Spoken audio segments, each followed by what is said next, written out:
Well, hi there guys and welcome on to Scotty Barber meets Scotty Barber. With the joys of modern technology now, I sat down with myself to talk to myself. So enjoy this special feature all about my musical journey, telling me the story.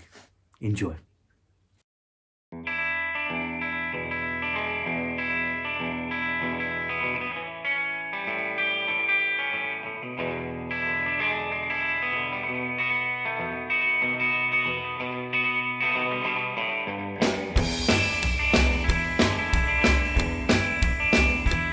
Well, pretty little woman, she treats me mighty fine.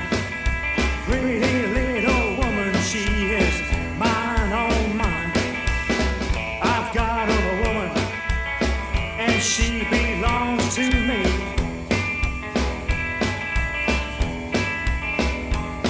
My pretty little woman keeps me out of misery.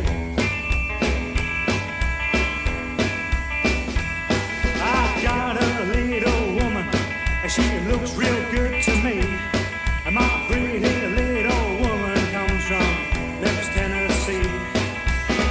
I've got a woman, she is mine, oh mine.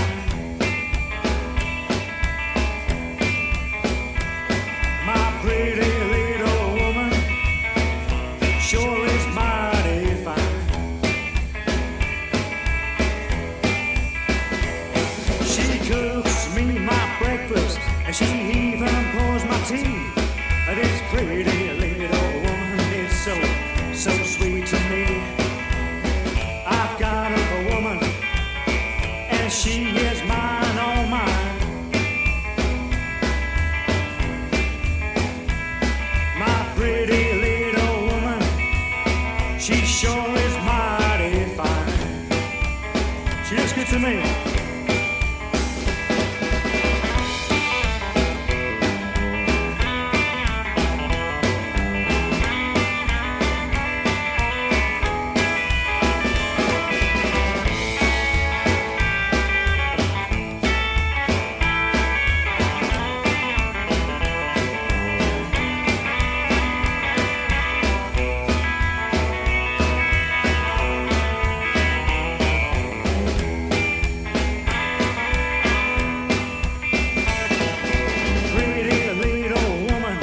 She treats me mighty fine.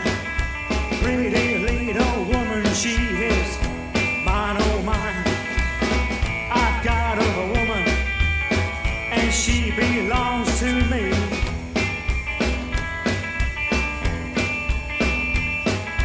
Pretty little woman keeps me out of misery.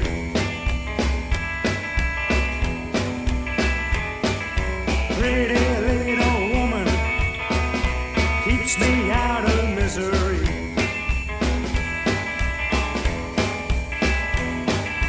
Pretty little woman keeps me out of misery.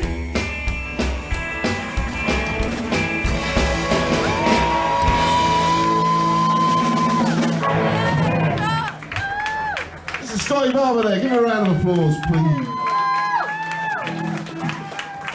Before you had a shave, wouldn't you, blimey?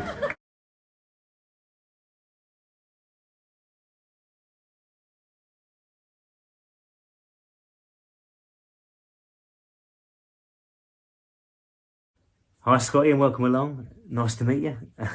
This little feature we're going to do is a little insight to the guys that don't really know, your musical journey and what you've achieved musically. Looking back, you obviously have done a fair amount that a lot of people would be proud of to do in the music scene. So we're going to delve a bit into that. But basically, how you been first of all, and how did you start off? How was your musical journey as as a rock and roll rockabilly country artist?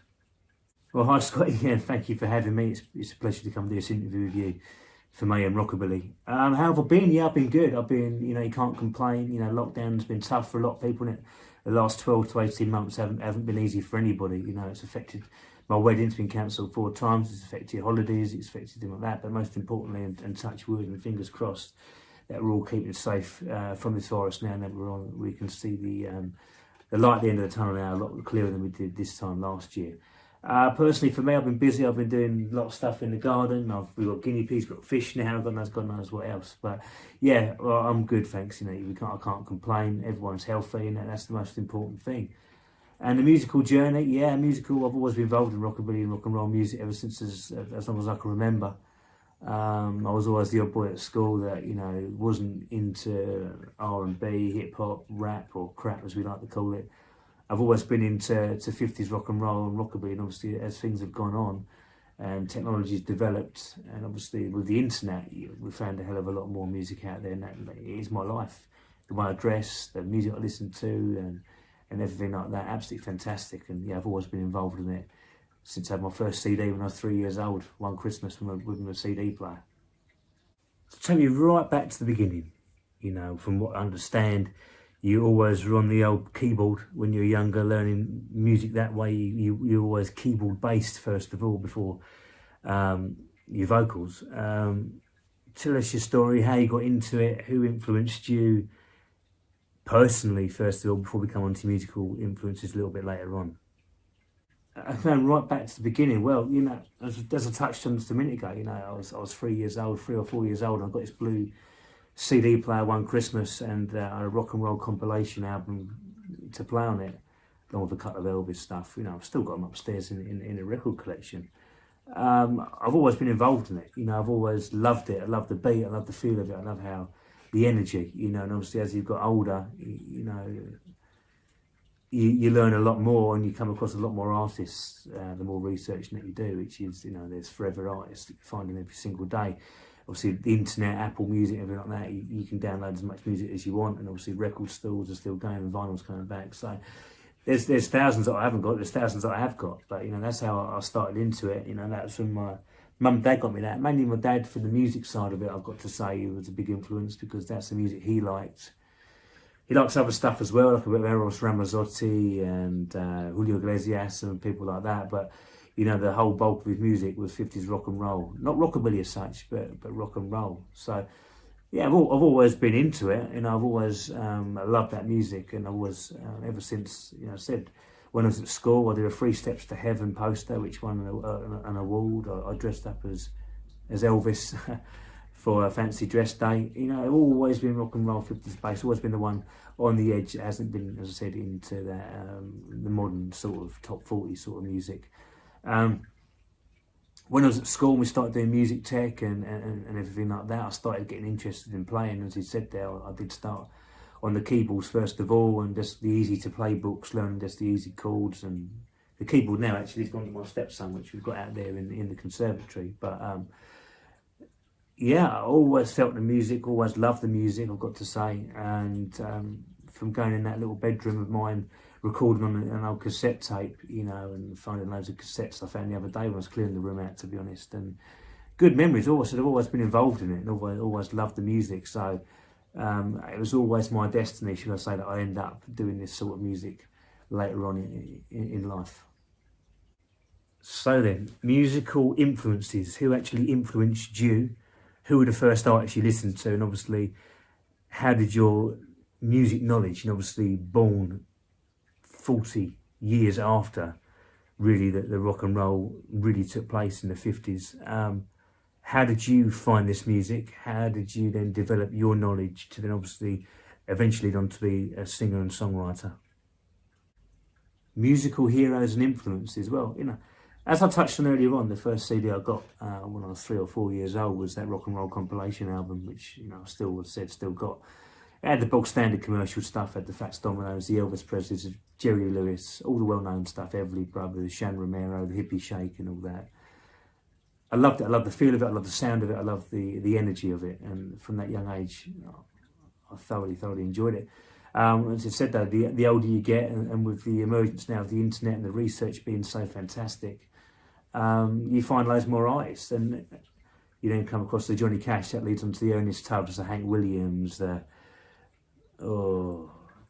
you go to people like Dale Hawkins and the Susie Q and the early rockabilly stuff, and Matt Curtis, Charlie Feathers, guys that weren't really famous in the 50s, obviously come alive in the rockabilly revival again in the 80s. So my biggest influence is me, I'll say, on my sort of music is definitely, you've got a lot of Johnny Cash in my sort of music. You've got Buck Owens, that sort of stuff, Hank Williams, definitely. And then obviously got the rock and roll side of it, which I love, which is Jerry Lee Lewis with the pounding piano and the Fats Domino, the Little Richard. You can't beat the sound of Little Richard's with the saxophone. But he delved back into the 1930s, 1940s hillbilly and Cajun music and bluegrass and Lonnie Donegan and the British one with Don Lang and early Cliff Richard stuff, everything like that. It all sort of merges together.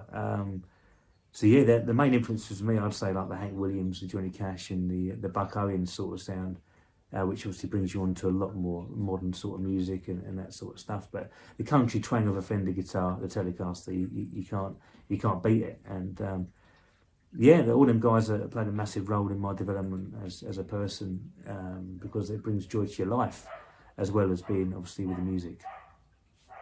So you played keyboards, you always recorded on cassette, little cassette recorders, and you know, I've heard stories that you've used to shut the door in your bedroom, put a recording sign on the door outside, please do not disturb, thinking nobody hear it. You know, people come in and whatever that. You used to record on cassettes, and you used to record on MP3 recorders and make your own CDs. So when did it really first, say, not big time, but when did you really first start getting out there and playing live music and that? How did you come across everything really? How did you get involved in the rock and roll scene? How did I get onto the rock and roll scene, Scotty? Well, you know, for me, you know, I would say never was a big sort of singer or nothing serious like that. I was more well known for my videos, that stuff I do here with Mayhem and everything like that. That's what I enjoyed, that's what I love doing. You know, so I was doing media and film at college, and I coincided my love for music at Spike Lynette's gig back in 2010. But there were some bands I saw down there, and I thought, no, I'll sound better than these guys.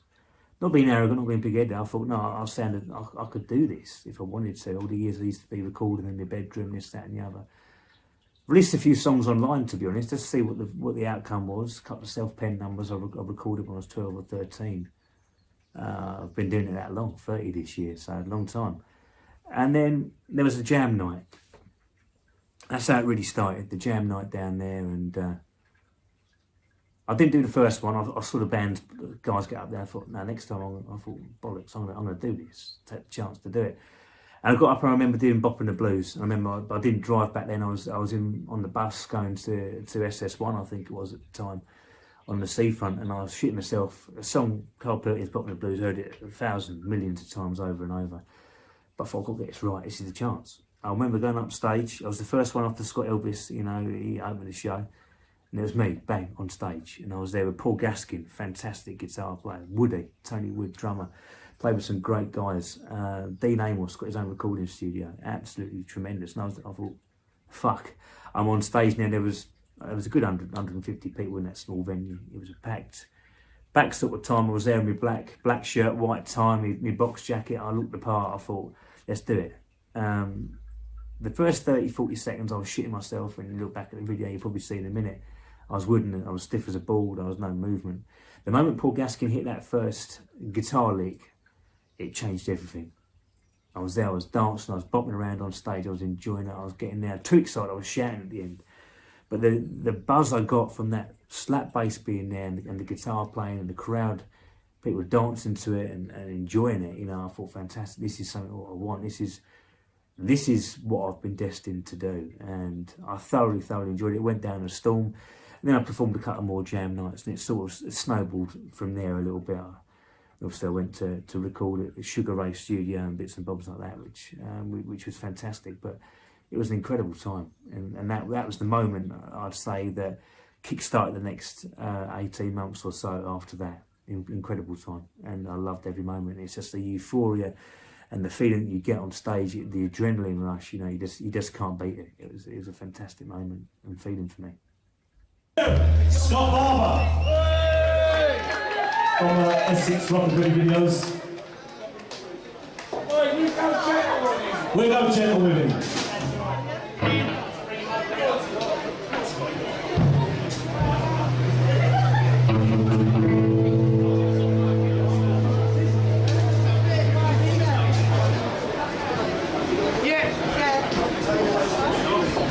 Yeah.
I'll tell you what, that's the first time he's ever got on stage. You've seen him on the website and YouTube, wherever it is, but this is his first time, so give him a good round of applause, come on.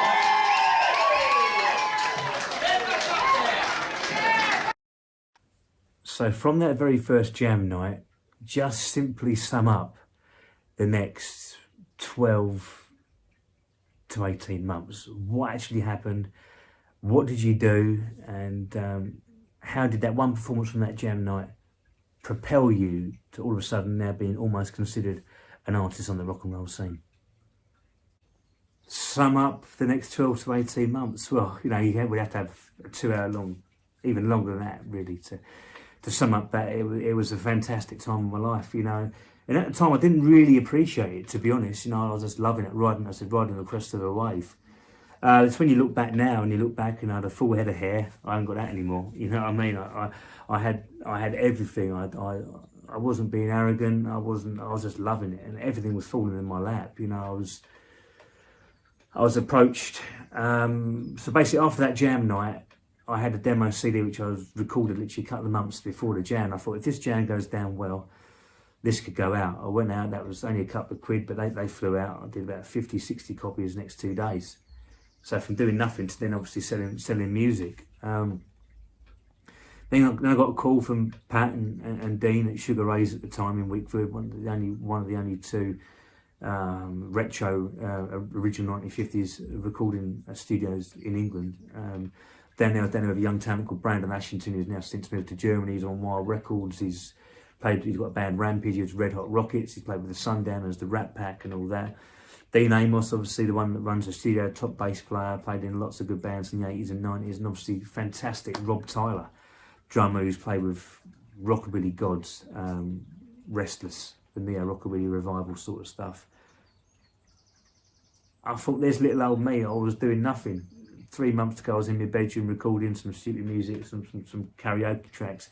Now I'm in one of the most famous vintage recording studios in the UK. I'm there with all these top guys, people like Paul Gaskin, played with Jack Rabbit Slim, and Carlos and the Bandidos. Absolutely fantastic. And it's just like, this shouldn't be happening to me.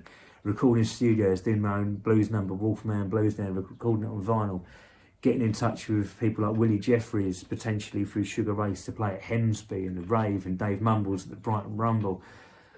It was just like, wow, I need to get a band together, which never quite happened. But those next 12 to 18 months were crazy. I was actually attractive to girls for once. You know, I struggled all my life to get a partner and get a girlfriend and that, and all of a sudden there was girls messaging me, doing posters for me, promoting my album there, pin-up girls on front covers, and meeting all these people, and meeting Del Villarreal, a top international American DJ at the Rave, and he's spinning my tunes in America. It's just doing my album with the Aces in 2015 in a studio with the late great John Hammond. Absolutely incredible. And you know, for me, that was something that, you know, you can never replicate, and that's why I was doing it. I was playing, I remember 5 o'clock in the morning, Rockabilly Rave with the French guys, with Lou Lewis doing an acoustic version of Matchbox, playing at rave jam sessions with hundreds, thousands of people around these chalets, performing with these top guys, getting people like Scotty Baker, Big Sandy, the Go-Getters, people from the Belfuries signing stuff for you, recognising you from your music videos and as you as an artist. It was incredible. BBC Radio with Bernie Keefe on there, selling albums in America and getting fan mail from up in Yorkshire and in France and Germany, and messages all the way in South America. It shouldn't be happening to someone like me here in Essex, you know what I mean? But it did, and from January 14 to about January 16, them 2 years were absolutely non-stop. And I'd love to do it all again, to be honest, but it was fantastic memories, and you can't ever replicate that. It's happened, it was fantastic, and I've got the memories to hold in my mind until the day I die.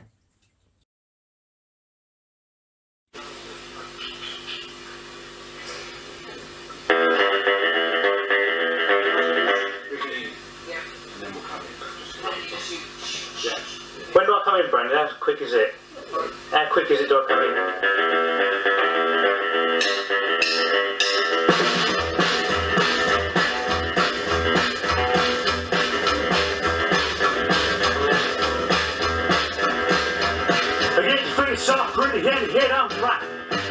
me through this sound tonight. Coming in, sitting and I'm right on time. Still got you loving on my mind. I'm coming home. I gotta make some love. I'm coming home. Sweet temper, I'm coming home. Make sweet love to you.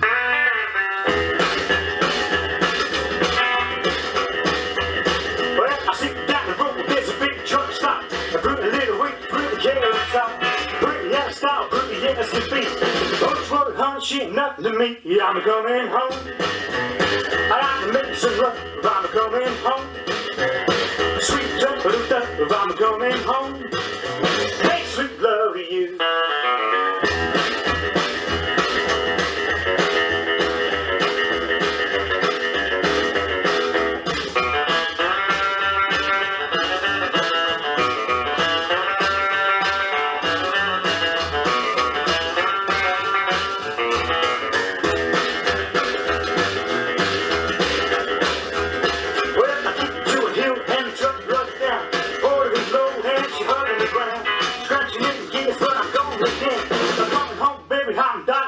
I'm coming home.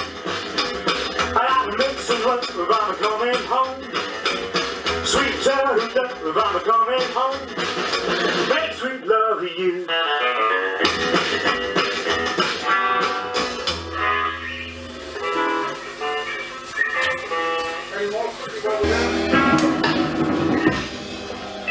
That's quite swinging. It sounded really good. Very swinging.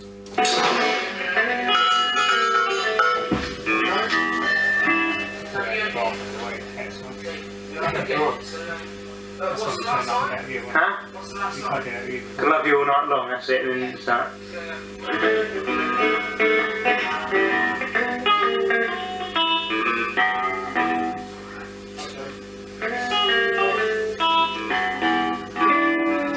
I still didn't do that. Yeah, right. Still got it right.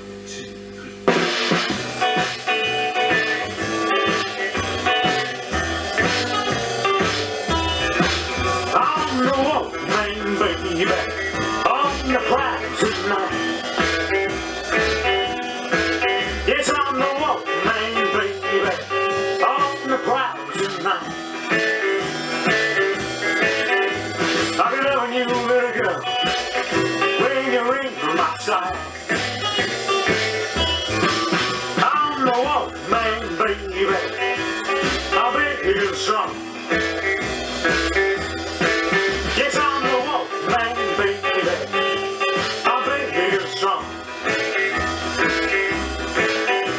I'm your brown girl. I love you all night long. Let's go see the woman.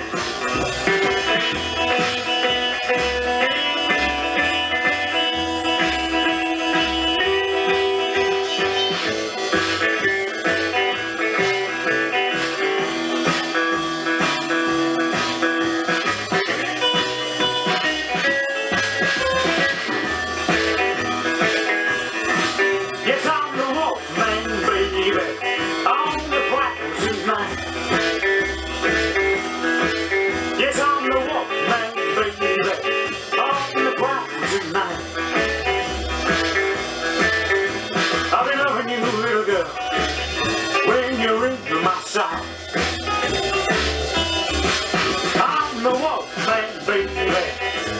I'll be here strong. Yes, I'm the woman, baby.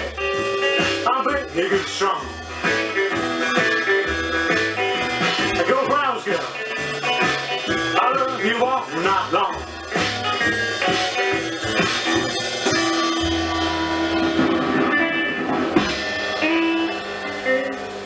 I think I could have brought the bass up a bit there, but if you listen, when you play the bass, every note is there. It's not, you know, the frequencies when you go up the top, you don't lose it in the bottom end too much. The register, yeah, we're not using the... Every note is the same, because remember before when we used to play, you get the top notes, when you come down to the bottom, it booms so much because you're losing the top end, so you bring it up naturally, like on the volume, and then when you come down you realise you're up so flat because of the top end. The bottom end becomes too powerful. But every note is the same. Every note you play in the frequency is the same. Yeah. Just need to bring the bass. I'll do that one again, record again to bring the bass up. Well, you know what you could do now, if you want to quickly rewind it, you could put it through the EQ now, put a bit of EQ on it now, and just see what it Try sounds it, yeah. like. You want to try Right, go back to the beginning of that one, Dave. Right. that? Tape out into EQ in, and then or EQ out straight to the speaker. So tape out into EQ in, Yeah. and then EQ out is where you put the speaker line in.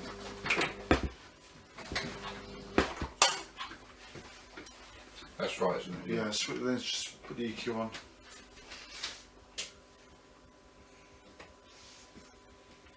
That you really boost that as well. You can. Okay, Dave. A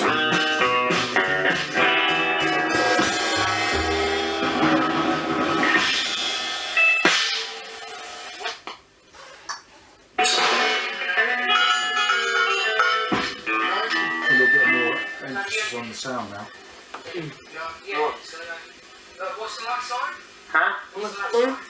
Love you all night long, that's it. Really. Oh yeah, I love you like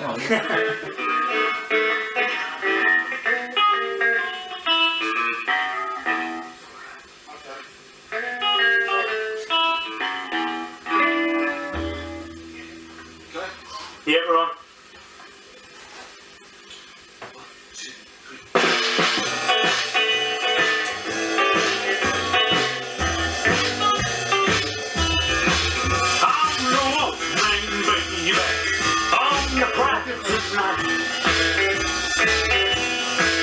Yes, I'm the wolfman, baby, on the prowls tonight.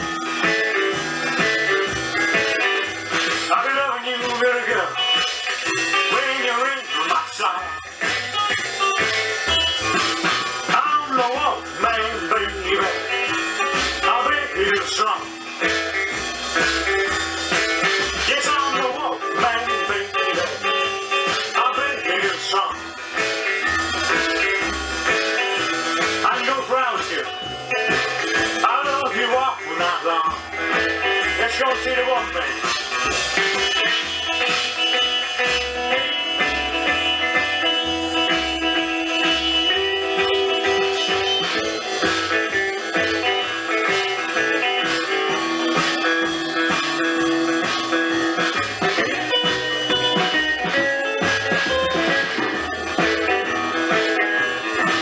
Yes, I'm the wolfman, baby, on the prowl tonight.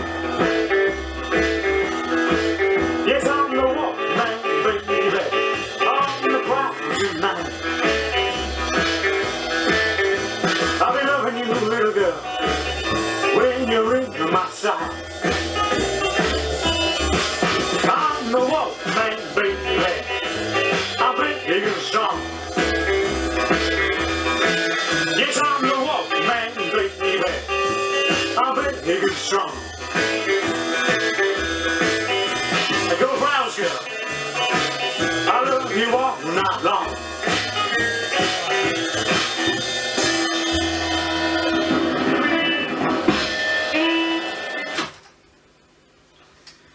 Yes. Tidies it up a little bit with a bit of EQ on there. You do so much with it. Once you've got it onto tape, we can do, we can EQ it and re-EQ it again. So we can just keep bringing, and that's all valve EQing as well. So it's all like nice and warm, keeping it. And then we can put echo on. Right. And then we can recompress it a little bit more. So there's loads we can do from a raw recording.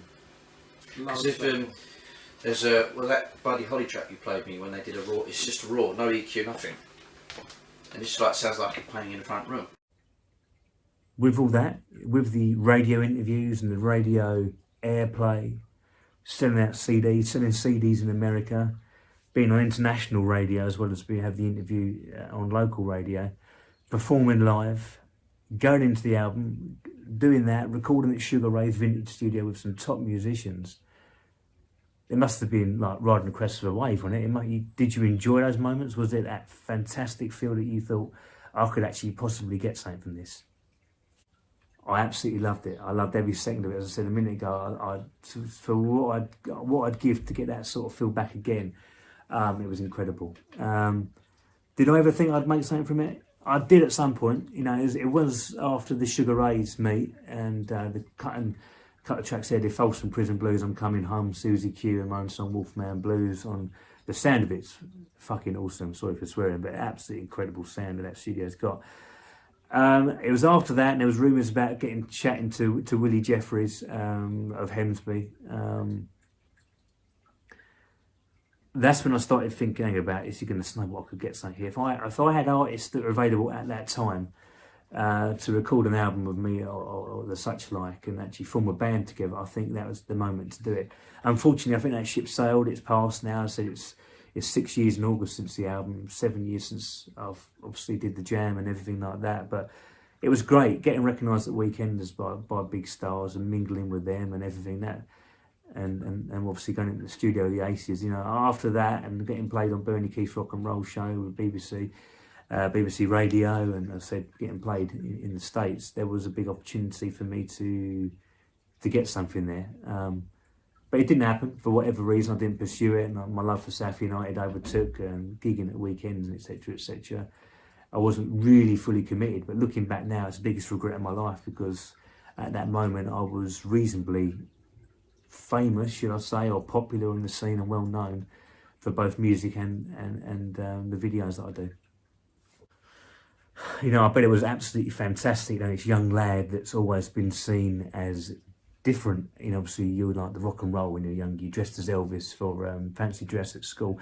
Always seemed to not fit in with the crowd music-wise. To go from recording your material in your bedroom to then recording in a proper studio, playing jam nights with some top musicians, meeting some fantastic people on the rock and roll scene at Weekenders, being recognised by international artists at Weekenders, getting a top international American DJ spinning your tunes, wanting copies of your album, local radio, international. It must have been phenomenal. Who would you say are the most important people to you that you've met, and also who are the most fun and famous people that you've met on the rock and roll scene since this journey's begun? Important people, well, there's two to start off with. Spike and Lynette, without a shadow of a doubt. Without them doing local music and bringing this sort of music alive still with the gigs in Southend, Chelmsford and Holbridge at the time, and Basildon, the Fools Club. Without them bringing that 50s theme still, you know, I'd never have got involved in the scene and got to know that it was around. That was to them straight away. The guys that believed in me for the jam night, Scott Elvis put me forward, Paul Gaskin, Woody and Dean. They're very important people. They believed in it and they continued to dream alive, especially Pat when he complimented me on Wolfman Blues and said the voice was decent for an untrained voice, which was another compliment, especially from Pat. So they were important for believing me, continuing the journey. And then obviously after that was the guys at the Blazin Aces, Guy and Ken and late great Dave Hawkins and Dave Wallins at the time, and obviously Kevin Hurst now and Big Theo. That was there. They believed in me, especially Guy. He invited me to rehearsals. He backed me on an album free of charge to get me out there. He invited me to perform live on stage for the first time. And you're forever in debt to them sort of people, you know. You never ever get over that, and that was great. Without their belief, and I'd never really have recorded an album at that sort of cost. And obviously, personally, your family, your partners at the time, your dad, your mum, your brother, your friends on social media, everyone believed in it, you know, and they're the very, very important people to me from that ways. And people, I said, great people and fun people I met on the scene. You got some fantastic guys. Obviously, Lou Lewis was really close to me at one point. He was a really good friend of mine. Obviously, something's happened there at the moment, but for whatever reason.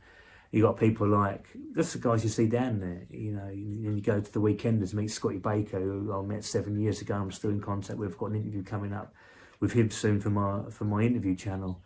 You've got people like Big Sandy, Daryl Hyam, Imelda May, Albert Lee I've met,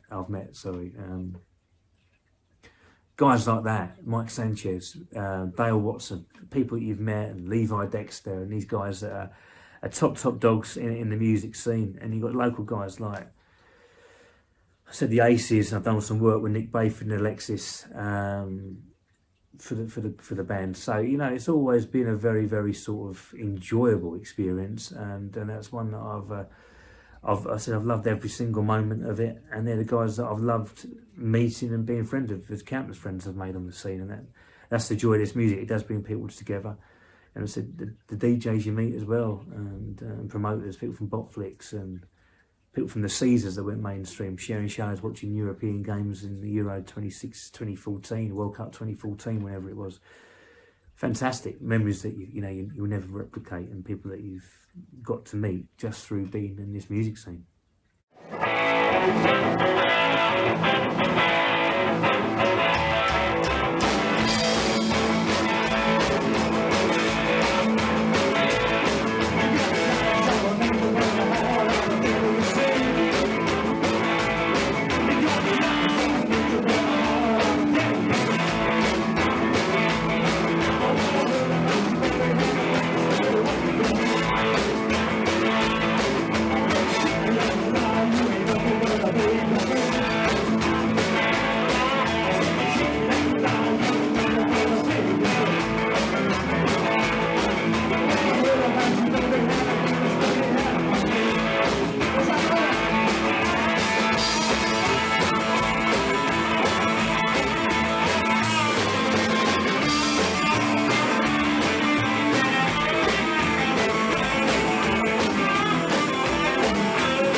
Your debut album, your only like professionally recorded album with the Blazin Aces back then.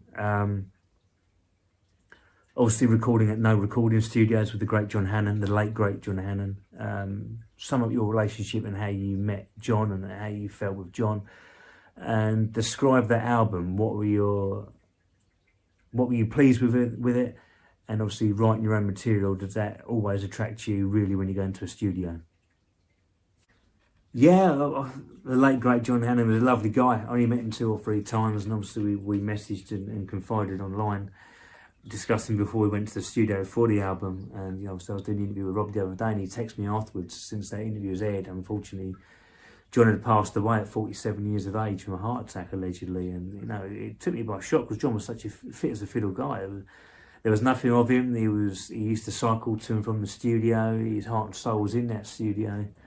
And he cared a lot, as Rob said, for the actual project and every sort of music they recorded. And he pushed me hard that day and advised me really well from the digital side of recording like that. It was incredible. Nice guy. Yeah, Less Rock and Roll Now went down the storm as well. That was a fantastic album, considering the guys didn't really know a lot of the songs until a week or 2 before. It came out fucking brilliant, to be honest with you. Obviously, the late great Dave Hawkins, who sadly passed 4 years ago as well, he died of a heart attack on stage.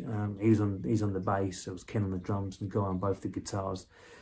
It was great, it was fantastic because, songs that I do at home with the karaoke backing tracks and everything like that, you can't add the lead breaks to it, you can't add anything to it, it's just the core structure. So I recorded them like that, especially Half a Devil. I was sitting in the bathroom actually recording into the backing track of YouTube, and I took it to rehearsals, and as soon as you hear live real instruments to it, add a guitar lead, and obviously everyone knows Heart of the Devil has gone not viral, but it is my signature song. It's the only one I seem to be doing. I've done Pin Up Girl a few times, and everything like that. And there's obviously Heart of a Devil t-shirts out now and everything. So that was obviously what I'm known for and what I perform. But yeah, the album was great. You know, I mean, the guys, they did a gig late the night before and didn't get much sleep up in the studio in Holbridge.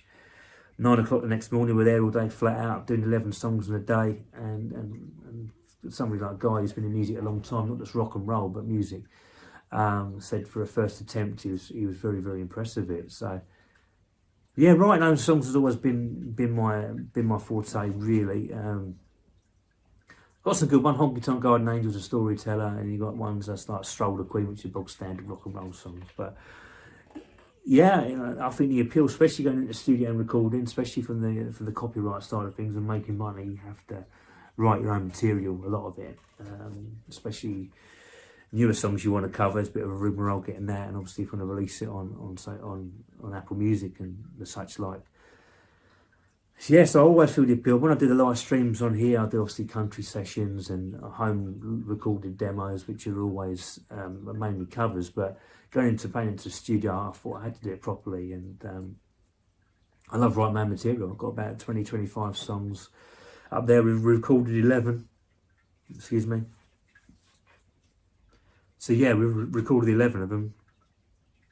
Apologies. And we're looking forward to doing some more. That's exactly what I want to do. And again, going to a studio has always got to be self-penned, in my opinion. Just my opinion, but especially in the studio, your own stuff's better. Well, if I had me a woman that's big and fat, I'd jump up and down like a handicap. If I had me a woman, if I had me a woman, if I had me a woman, I would be roaming around. If I had me a woman clean and tall, rake her in with a big buck ball. If I had me a woman, if I had me a woman, well, if I had me a woman, I wouldn't be roaming around. All right now.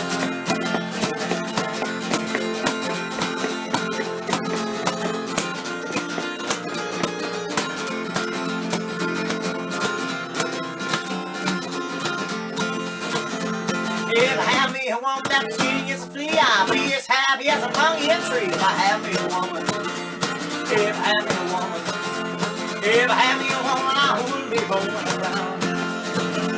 If man up blow out of bread, hug and kiss her half a bed. If I had me a woman, if I had me a woman, if I had me a woman, I wouldn't be roaming around. Come on now, yeah, let's go.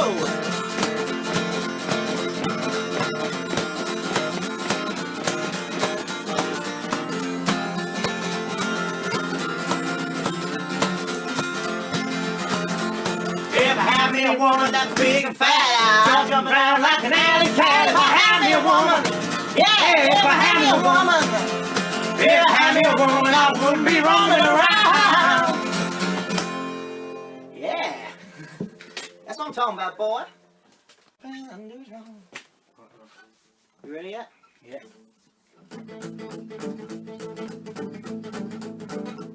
Well, I'm sitting here wanting Matchbox on my coat.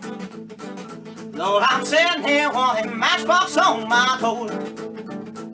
Well, I ain't got no match, I got a long way to go. I'm an old poor boy and I'm a long way from home. Yeah, I'm an old poor boy and I'm a long way from home. Yeah, I'll never be happy, everything I do is wrong. Yeah.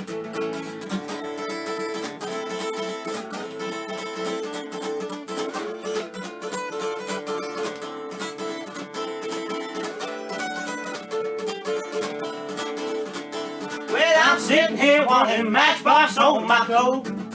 Yeah, Lord, I'm sitting here wanting Matchbox on my coat. Well, I'll never be happy, everything I do is wrong. Well, let me be your little dog until your big dog comes. Yeah. Oh, baby, let me be your little dog till your big dog comes. And everything I do, baby, I love you so. Yeah.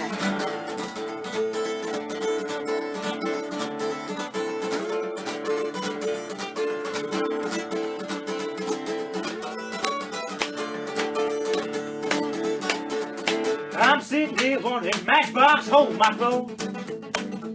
Yeah, I'm sitting here wanting Matchbox on my coat. Well, I ain't got no matches, Sure, not a long way to go. Yeah, let's go get that. Well, I'm sitting here wanting matchbox on my coat. I'm sitting here wanting matchbox on my coat. Well, ain't got no matches, sure got a long way to go. Well, I'll never be happy, sure got a long way to go. So that. A little bit messy, isn't it? Yeah, we have to look back. It don't matter. Sadly, with all the highs, there are the lows, and it has been, obviously, it'll be 6 years come August since you've released any studio material, and they've done a couple of lockdown gigs and sessions and everything like that. But do you have any regrets? Do you think you wish you could have done things differently to obviously be more than what you are now? So you're known for your music, you're known for your videos, but are there any regrets or anything that you would do differently looking back now? Well, you know, I touched on it earlier on, didn't I, about when I was riding that crest of the wave, when I was top of that 16, 18 month period, when I was recording at Sugar Ray's and bits and bobs like that. I should have got a band together then. That's my biggest regret. You know, everything else you can't change. I found out when the jam nights were, and I acted on it and I performed. Like, you can't change those dates, you can't change that. Some friendships, yeah, I think I changed things differently and getting not in with a different sort of people and people that would back you from the start. Biggest regret, obviously, didn't meet Guy sooner. Honestly, I think he's been phenomenal with me. He's been a great guy, should I say. But yeah, nothing really will change apart from just maybe I know I should have formed that band back in the day when things were going really well at that middle point when I was on international and local radio. That was the biggest regret for me. And finally, the future. What are your plans? You know, obviously you said that 12 to 18, 19 months, whatever it was, a couple of years back, 5, 6 years ago, were absolutely fantastic for you. But what now? Obviously, you know, you've done the live sessions at home, this, that, and the other. It's your 30th in the summer, a few weeks' time, 5, 6 weeks' time. Have you got any plans for that? And would you like to mark that with any sort of recordings? And what's the plan going forward for you? Future plans, you know, the dream always still is there for me to have my own band and gig, and not every weekend like some bands do, a couple of gigs a week. No, once every 3, 4 months. I'd love to do a couple of gigs a year just with a band and be like fully out with my music and get to be able to see what a real set list of mine would sound like with a band. So I'm always on the lookout for artists. If anybody wants to be in a project, I know somebody wants to be in a project, whether they're rocking or not, it doesn't really matter because obviously they can always be transformed into rocking music. But that's the dream still, is to have my own band. It's my 30th birthday in 5 or 6 weeks' time as well, and I've already contacted Dean at Sugar Ray's to mark my 30th year. I'd love to go and record a single, A and B side, on vinyl with 1950s equipment. I'm just now trying to find musicians. Hopefully I can get the guys from the Aces to come and do it. I have been in contact with Guy about that, so fingers crossed we can sort something out. That's the near future, and obviously the plans with Mayhem to get back when gigs are going and keep producing these videos, these interviews with people and everything like that. So always that's why I did in lockdown these videos, to keep myself ticking over, so when gigs and that come back, my camera skills and editing skills are still up to scratch to do bands and people justice. So I'm pushing that a little bit. I said then obviously the big dream is to have the band and maybe get in the studio and do a single in August, September time this year with a bit of luck. So that's the future plan for me. Let's do this.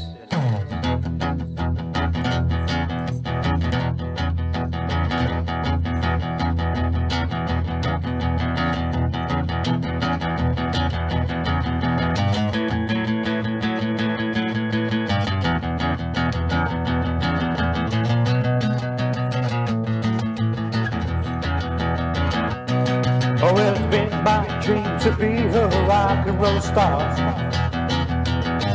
Date pin-up girls and drive fancy cars. Well, that's my dream and I really wanna go far. I'm gonna form a band and play all across the land. Play my music to girl, child and man. Well, that's my dream, can I do it? I think I can.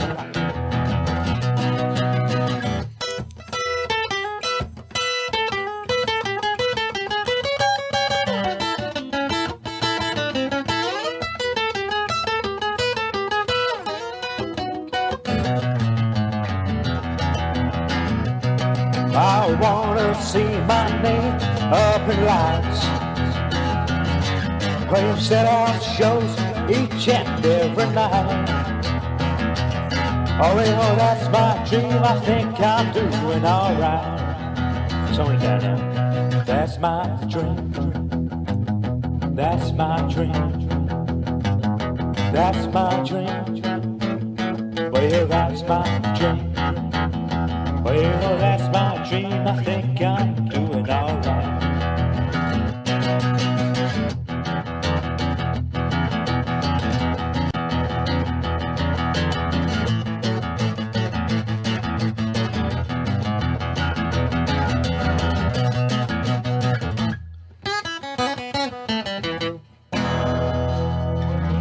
You telling me that was only a dream?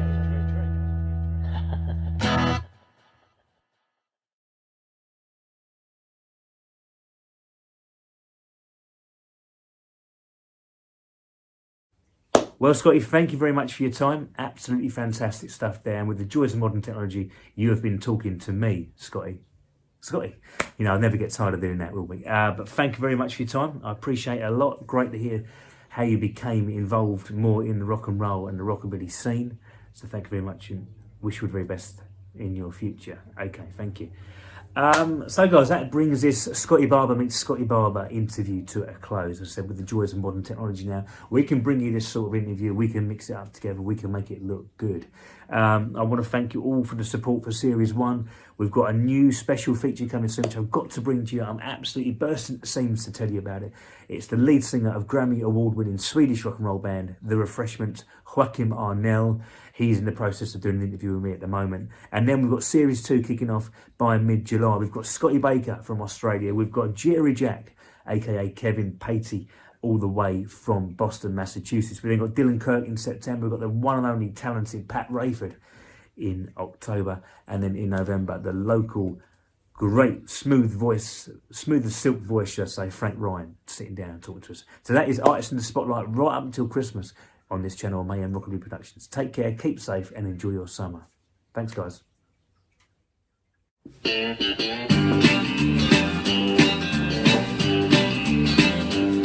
Well, a pole out of Pittsburgh rolling down the east side road.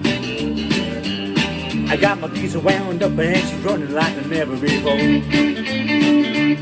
There's the speeds on ahead, alright, but I don't see a cop in sight. 6 days on the road and I'm gonna make it home tonight. I got 10 forward gears and a Georgia overdrive. I'm taking little white pills and my eyes are open wide. I just passed the gym in white. I've been passing everything in sight.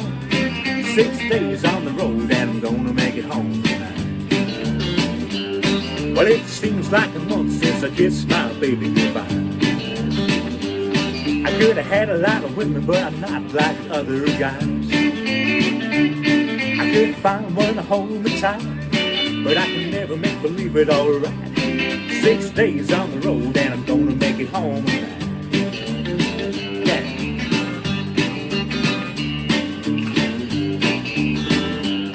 Well, the ICC is checking on down the line. I'm a little overweight and my logbook's way behind. But nothing bothers me tonight. I can dodge all the skittles inside.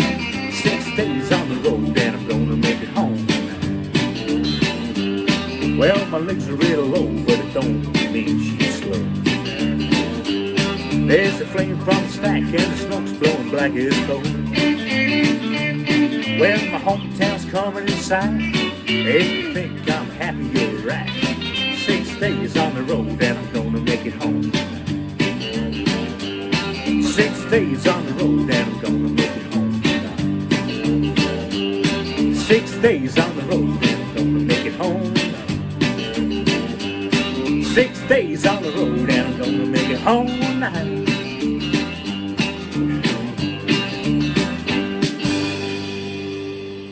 It's a mighty long road.